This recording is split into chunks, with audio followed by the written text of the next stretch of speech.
Prezado amigo telespectador da TV Mundo Maior, estamos iniciando mais um programa Abrindo a Bíblia. Agradeço a Deus mais esta oportunidade, a você que é motivo do nosso estudo, do nosso trabalho e todos aqueles que fazem a TV Mundo Maior sentem-se honrados com a sua audiência, com a sua assistência.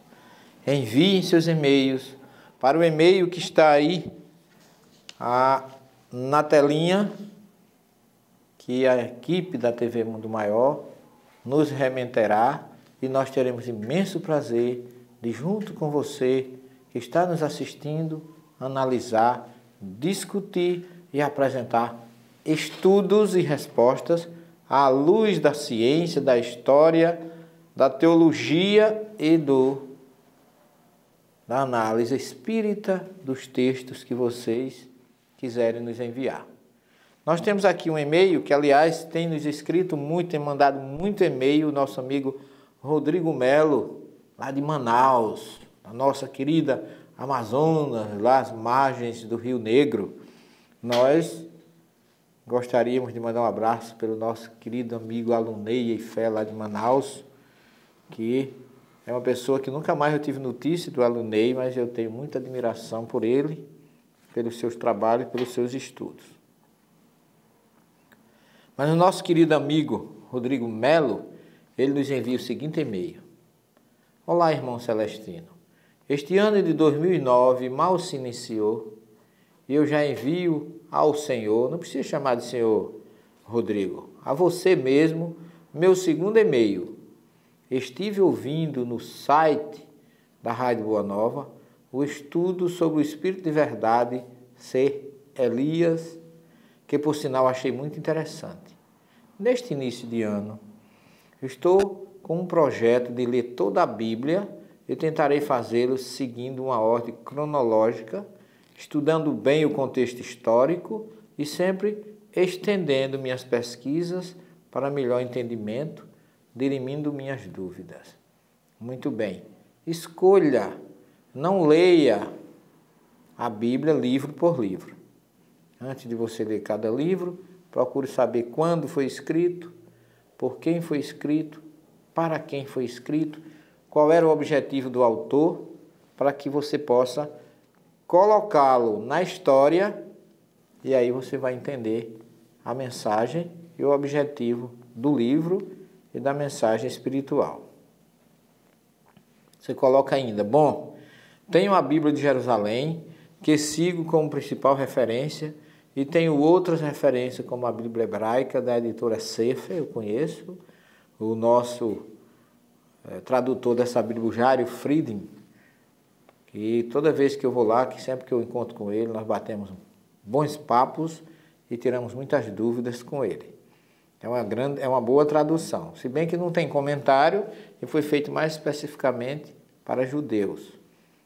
Se bem que não é proibido quem estuda a Bíblia ter essa Bíblia. Parabéns por ter adquirido, meu caro Rodrigo Melo. Você fala que tem aqui também a Bíblia das Testemunhas de Jeová, além da versão do Almeida, porque sempre que me deparo com uma passagem polêmica, gosto de comparar as traduções. No momento estou lendo o vosso livro Bereshit, que para mim está sendo muito proveitoso. Muito obrigado pelo seu comentário. Realmente a nossa obra tem o objetivo de melhorar o entendimento daqueles que buscam um estudo profundo. Eu quero deixar bem claro meu respeito, minha simpatia pela Bíblia, mas eu sou espírita e eu utilizo a Bíblia tanto como roteiro moral, como também vejo na Bíblia fenômenos mediúnicos, fenômenos de todas as naturezas espirituais, que só vêm corroborar e mostrar que Bíblia e Espiritismo não se antagonizam, mas se completam. Uma coisa esclarece a outra. E a questão 627, se eu não me engano, desculpem se eu estiver enganado, do Livro dos Espíritos, nela Kardec faz uma pergunta ao Espírito de Verdade, que eu achei fantástica. Ele pergunta: se Moisés trouxe a lei, Jesus trouxe o Evangelho, a lei de Moisés e o Evangelho de Jesus, já não é suficiente? Se ele já tem a lei, já tem o evangelho, para que doutrina espírita?